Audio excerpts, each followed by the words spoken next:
Hello மக்களே, welcome to SPS infile YouTube channel. நீங்க பார்க்க போறது இன்னைக்கு ஜியோ ஹாட்ஸ்டார்ல ரிலீஸ் ஆன சுபம் அப்படிங்கிற தெலுங்கு படத்தோட ரிவ்யூ தான் பார்க்க போறீங்க. இந்த படத்தை சமந்தா ப்ரொடியூஸ் பண்ணியிருக்காங்க. நிறைய புதுமுகங்களை வச்சு இந்த படத்தை டைரக்ட் பண்ணவர் பிரவீன். இப்போ இந்த படத்தோட ரிவ்யூக்கு போறதுக்கு முன்னாடி என்னோட சேனல் இப்போ தான் ஃபர்ஸ்ட் டைம் பார்க்கணும், சப்ஸ்கிரைப் பண்ணி சப்போர்ட் பண்ணுங்க. வாங்க இப்போ மூவிக்குள்ள போகலாம். படத்தோட கதையை பொறுத்த வரைக்கும் ஒரு 3 ஃப்ரெண்ட்ஸ், அவங்களுக்கு கல்யாணமும் ஆகுது. அதுல 2 பேர் ரொம்ப மேல் சாவனிஸ்டா இருக்காங்க. அதாவது இப்போ இருக்கிற டேர்ம்ல வந்து ஆல்ஃபா மேல். அதுல இன்னொருத்தர் வந்து ஹீரோ மாதிரி காட்டுறாங்க. அவர் ரொம்ப சாஃப்டான டைப். உங்க ஒய்ஃபும் வேலைக்கு போறவங்க, அப்படி ஒரு ஹாப்பியான ஒரு ஃபேமிலி. இப்படி நல்ல நார்மலா போயிட்டு இருக்கும் போது திடீர்னு அவங்களுக்கு என்ன ஆகுது அப்படின்னா, அந்த பொண்ணுங்க எல்லாமே நைட் 9 மணிக்கு ஒரு சீரியல் பாக்குறாங்க. அந்த சீரியலை பார்க்கும்போது அவங்களுக்கு தெரியாமலேயே பேயா மாறிடுறாங்க. ஒரு மாதிரி வெறி பிடிச்ச மாதிரி அந்த சீரியலை பாக்குறாங்க. அந்த சீரியல்ல வர ஒவ்வொரு சீன்ஸையுமே நினைச்சு இவங்க ரொம்ப எமோஷனல் ஆறாங்க. எல்லா விதமான எமோஷன்ஸும் வெளியே வருது. இதை பார்த்து இந்த 3 ஹஸ்பண்டுகளுக்கும் வந்து என்ன பண்ணணும் அப்படிங்கறதே தெரியல. இந்த மாதிரி இவங்களுக்கு மட்டும்தான் பிரச்சனை இருக்கான்னு பாத்தீங்கன்னா, அந்த ஊருக்கே இந்த பிரச்சனை இருக்கு. எல்லா லேடிஸும் அந்த டைம்ல அப்படி மாறிடுறாங்க. சரி, இப்ப எதனால இப்படி மாறுறாங்க?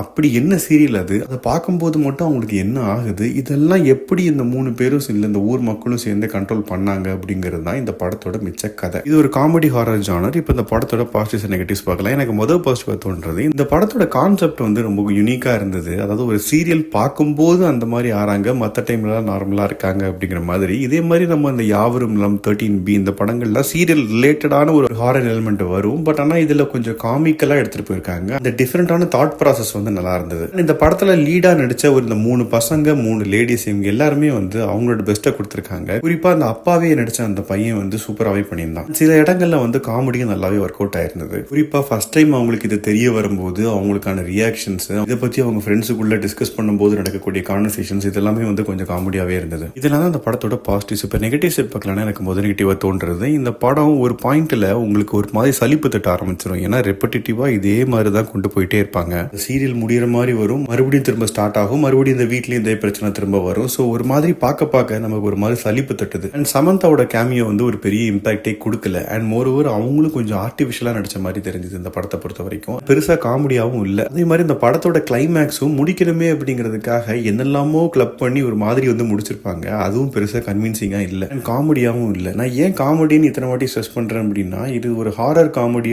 ஜானர் அப்படிங்கிற மாதிரி தான் சொல்லி ப்ரமோட் பண்ணாங்க. பட் இதுல காமெடி கொஞ்சம் கம்மியாவே இருக்கு. மொத்தத்தில் இந்த படத்தை பொறுத்த வரைக்கும் சமந்தாவோட ஃபர்ஸ்ட் படம் ஆஸ் அ ப்ரொடியூசர், அதைய பொறுத்த வரைக்கும் ஒரு டிஃபரெண்டான அட்டெம்ப்ட் தான். ஆனா எக்ஸிக்யூட் பண்ற விதத்துல வந்து கொஞ்சம் கோட்டை விட்டுருக்காங்க. ஸோ என்னை பொறுத்த வரைக்கும் இது ஒரு ஆவரேஜான மூவி தான். ஜியோ ஹாட்ஸ்டார்ல தமிழ் டப்பிங்லயும் அவைலபிளா இருக்குது. நீங்க இன்கேஸ் பாத்தீங்கன்னா உங்களோட ஒப்பீனியன் என்ன அப்படிங்கறத கமெண்ட் செக்ஷன்ல சொல்லுங்க. அடுத்த வீடியோல சந்திக்கிறேன். Bye, take care.